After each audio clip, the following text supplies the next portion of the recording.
it's Mike, and in this growth engine video I want to talk to you about working on the checkout. And for you guys who follow my stuff, you know I'll make reference occasionally to I suppose the most influential person who I've ever sort of had the pleasure of working for, working with, and that's a gentleman called Bill McGrath. Now, Bill McGrath used to be is a serial sort of FTSE 100 chairman, or he was in his day, non-food sales and marketing director at Asda, the supermarket chain, managing director of Comet, the electrical retailer in the 80s, been on the British Gas Board, and later on at various other sort of enterprises, Pentax and things like that in the UK, in Europe, the States.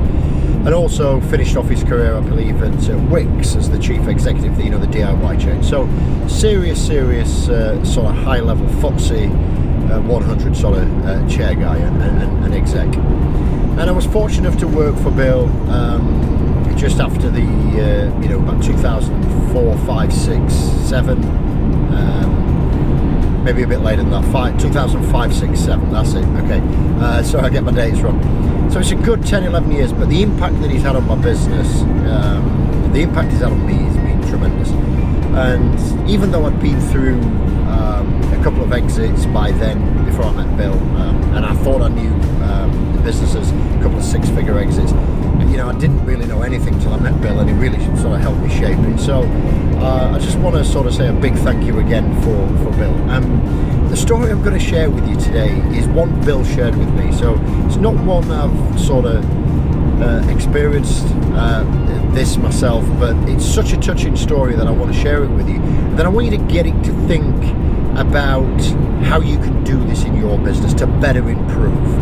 And it's all about, understanding your customer audience. Now, I mentioned earlier that Bill used to be the chief executive of Wickes, the DIY chain. Now, I don't know how many stores Wickes had in the late 80s, early 90s, maybe it was 100, 200, but you can understand the size of that. In today's economic sort of size, you've got Wickes, you've got B&Q, you've got Homebase, it's that type of business. It is exactly that. And Bill shared the story about every month he used to go out to a specific store. Maybe it was underachieving, maybe it was doing really well, and he physically used to sit on the checkout.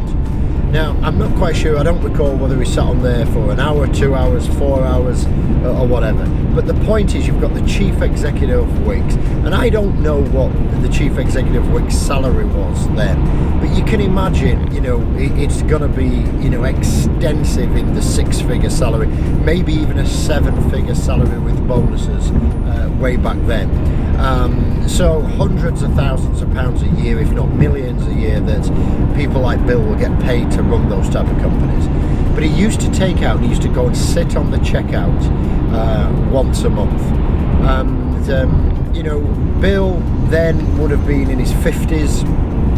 So we've all been there. We've been at B&Q, we've been at Wickes. We see maybe somebody who's semi-retired or retired working the checkout, stock replenishing on the shelves, and either they're retired and they're just doing it to keep busy. Maybe they've fallen out of luck with work, maybe been made redundant, found it difficult, and gone into that sort of work. Maybe overqualified to do that type of job. But it doesn't really matter. But we've all seen it, and they're usually in the most jovial type of people, speaking to you, helping you. That sort of past the generation, and usually you get a good level of service. So I want you to picture this in your mind. You've got this guy working on the checkout in his 50s. Could he be that type? As he was semi-retired, maybe his ex-forces retired on a pension, maybe he's just fallen out of luck with his job and he needs to just sort of keep busy and earn a few pounds. But you get that impression. And there he is, sliding the tins of Ronseal through the till, blip, a piece of architrave, blip, with some paintbrushes, blip, through the checkout. And I said, Bill, why on earth did you do that? Why on earth did you do that? And he says, Mike, let me tell you. And he gave us a story about Blue Circle Cement. And he went in and he sat on the till one day, and this guy, he said, did you find everything you want? Did we best help you today? Blah, blah, blah. And one of these builders at the time said, well, no, actually, you've never got any Blue Circle Cement. And he says, so what I'm going to do, I've just picked these bits up, and he says, I'm going to go down to the other place, I'm going to pick up the cement. And then Bill says, if you're picking up cement, are you picking up anything else? And he says, well, no, I'll get everything at that place, because I'll get these bits here, but I'll go and get everything else at the other store.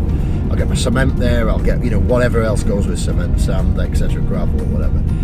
So Bill sort of had a look at it, and he took that data and he went back and worked with his management team. And ultimately what they actually found is that there's a lot of people pick cement up the night before, load the vans up, so the stocks of the cement were pretty low in the mornings. So they changed that around, and they, from that intelligence, they changed it around. They did some stats, and they looked at cement sales, and they looked at, all the data that these retail stores have, and they found out that it was a problem. In that particular store, they started to, replenish the stocks, different times a day, made sure it was that. Put some, flyers out saying guaranteed you will always be able to get this product, before you start work, etc. And over a period of 3 months, that particular store sales, went up. And I don't recall what the percentage is, and I wouldn't want to sort of misquote Bill, or if there's any retail stores guys out there who say, Mike, that's a load of rubbish. So I don't know what it was, but they actually saw a positive uplift in that particular sale. And obviously not only did they get sales off that particular product by listening and having that intel on the till, but they obviously sold additional products off that as well. So whilst I don't have the finer detail, Bill must have shared this story with me a good 10-12 years ago. The point I'm saying is, if you're in a business today and you're at the top of the tree, I know a lot of people say you should be working on your business, not in it. And, if you're already getting ahead, you're already doing that. But I want you to take a leaf out of Bill's book, and it doesn't matter if you're the chief executive, managing director, the owner driver. I want you to go and work in your business once a month at the coal face. And when we was in the PLC at 360, I took that on board, and I went and sat on the customer service desk. So as the CEO, I went and sat on the customer service desk for a couple of hours, different times a day, to see what happened first thing in the morning when breakdowns came in. And then I went and sat on the maintenance control desk to see what our drivers were saying about the cars and the service in dealerships. Then I went and sat in the administration department, sat in the finance department, and just spent some time. And over a day and a half, a month, I physically went in, not a micromanaging, I've got to be clear about that, but I went in and I took the calls as the staff did. And you will be surprised what you learn. You will be surprised what your customers tell you, and the intelligence that you can gather and get, off the coalface is immense. And you can do one or two things with that. You can take it and you can analyze it, which you should, and you can make better decisions. Or you could say, well, it's a waste of time, why on earth would I do any of that, and then stay as you are. So I'm really challenging you today to sort of go to the coalface, as Bill did, go work on the checkouts in different departments and go and do the job. Go and listen to your suppliers, go and listen to the customers, go and listen to your partners, go and listen and see the struggles or the ease that your team have in doing the job.